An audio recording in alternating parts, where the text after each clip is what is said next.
Hi guys, ഞാൻ അപ്പിലോ. പള്ളിന്റെ ഹുണ്ടികയിൽ കുറച്ച് പൈസയും കുത്തിക്കേറ്റി, പള്ള നിറച്ച് ഫുഡും കുത്തിക്കേറ്റി, കയ്യിൽ കിട്ടിയ സെഞ്ചിയിൽ കുറച്ച് ഡ്രസ്സും കുത്തിക്കേറ്റി, പോത്തുപോലെ വളർന്നിട്ട് വീട്ടിൽ നിന്ന് വിടാണ്ട് ഇമ്മാന്റി വാപ്പാന്റി പോക്കറ്റും കയ്യും കാലൊക്കെ പിടിച്ച് കരഞ്ഞും ചീരാപ്പൊലിച്ചും കുറച്ച് സ്നാക്സ് ഒക്കെ വാങ്ങി നമ്മൾ നേരെ വിട്ട് രാത്രിക്ക് രാത്രി ഒറ്റ മൈൻഡ് എന്നൊക്കെ പറയണമെന്നുണ്ട്. ഇന്ത്യൻ ഭരണഘടന ചെയ്യാത്തത്രയും ചർച്ച ചെയ്തിട്ടാണ് നമ്മൾ ഈ പോണത്. സാക്ഷാൽ കൊടൈക്കനാൽ.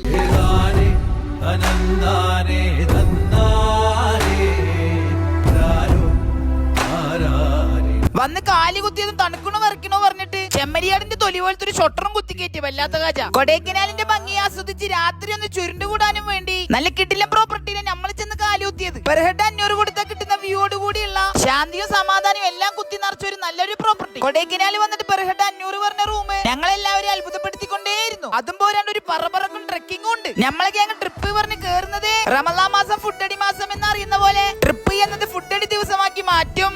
പക്ഷെ അപ്പിലുവിന്റെ കയ്യിൽ കിട്ടിയ ആൽമരം പോലത്തെ ശരീരം ചൂലിന്റെ ഈർക്കുള്ളി പോലെ ഞാൻ ആക്കിയെടുക്കും. അതിനു വേണ്ടിയാണ് ട്രക്കിങ്ങോട് കൂടിയുള്ള പ്രോപ്പർട്ടിയിൽ സ്റ്റേ എടുത്തതും. അങ്ങനെ വീർത്തുകെട്ടി ശരീരങ്ങളൊക്കെ ഒന്ന് അനക്കി അവസാനത്തെ വാതിലും തുറന്നപ്പോ കിട്ടിയൊരു വ്യൂ ഉണ്ട്. എന്റെ പൊന്നോ, വേറെ ലെവല്. എത്രത്തോളം ക്യാമറയിൽ പകർത്താൻ പറ്റുന്ന എനിക്കറിയില്ല. കുത്തിയൊഴുകുന്ന വെള്ളത്തിന്റെ സൗണ്ടും പട്ടുകുറ്റൻ മലകളും അതിനിടയിൽ പല്ലും തേക്കാത്ത ഞങ്ങളും ഇതുപോലെ ഇത്രയും ഭംഗിയുള്ള സ്ഥലത്ത് ഒരു കുതിരനെയും കൂടി കണ്ടപ്പോ ഇതെല്ലാം കൂടി ഒരു സ്വപ്നമായിട്ടാണ് നമുക്ക് തോന്നിയത്. ഞാൻ ആദ്യം തന്നെ പറഞ്ഞിട്ടുണ്ട് ഇത് തിന്നാൻ വേണ്ടിയുള്ള ട്രിപ്പാണെന്ന്. ട്രക്കിങ്ങിന്റെ ക്ഷീണം മുഴുവൻ ഒരു ട്രേ മുട്ടയിൽ തീർക്കാനാ പ്ലാന്. കുറച്ചധികം ചില്ലി ചിക്കനോ ചിക്കൻ കറിയൊക്കെ ഉണ്ടാക്കി. ചിക്കൻ കറി ഉണ്ടാക്കുന്ന യൂട്യൂബ് വീഡിയോ എന്തായാലും ഉണ്ടാവും. ഉണ്ടാക്കിയ ഫുഡ് ടേസ്റ്റ് ഉണ്ടെങ്കിലും ഇല്ലെങ്കിലും വെള്ളം നിറച്ച് അടിച്ച് കയറ്റി ആംബുലൻസ് പോണ പോലെ പോയത്. പോയ ആംബുലൻസിൽ നമ്മളും കയറി അങ്ങനെ കിടന്ന്.